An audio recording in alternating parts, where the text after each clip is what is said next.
সেটা আপনারা মিডিয়াতে প্রকাশ করবে। তারাও তো মিডিয়া দিয়েই ক্যাম্পেইনটা করতেছে। আপনারা আপনাদের পজিশনটা নেন। তারা একটা পজিশন নিচ্ছে গ্রাউন্ডে না থেকে। এখান থেকে কিছু ভুল তথ্য অনেক ক্ষেত্রে দেওয়া হচ্ছে, কিছু সত্য তথ্য থাকতে পারে।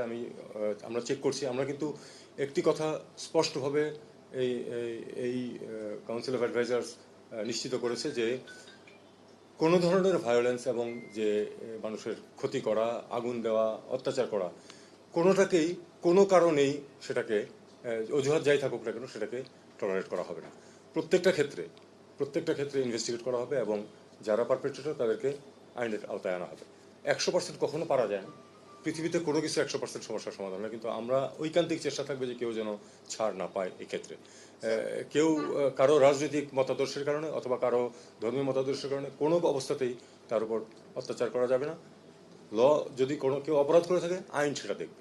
একটি শব্দ উচ্চারিত হয়নি নিয়ে, কারণ আমি পরিষ্কার করে দিয়েছি বিষয়টা যে এই সরকারের আলটিমেট লক্ষ্য হচ্ছে একটা নির্বাচন অনুষ্ঠান করে তার হাতে ক্ষমতা অর্পণ করা। এটা এ নিয়ে কোনো সন্দেহের কোনো সুযোগ নেই।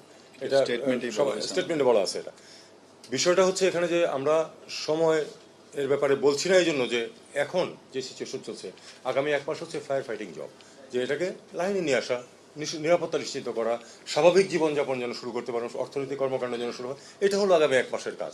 তারপরে প্রশ্ন আছে, যারা এই পরিবর্তন এনেছে তাদের তো কিছু পয়েন্টস আছে। তারা এতগুলি জীবন তারা যে দিয়েছে সেটা কি ওই আবার সেই পূর্বাবস্থায় ফিরে যাওয়ার জন্য? অবশ্যই না। কাজেই কিছু রিফর্মের প্রয়োজন হবে। সেই রিফর্মের প্রয়োজনে আসিফ নজরুল কালকে বলেছেন যে ঠিক যেটুকু সময় থাকা দরকার আমরা সেটুকুই থাকবো, বেশি থাকবো না, কমও থাকবো।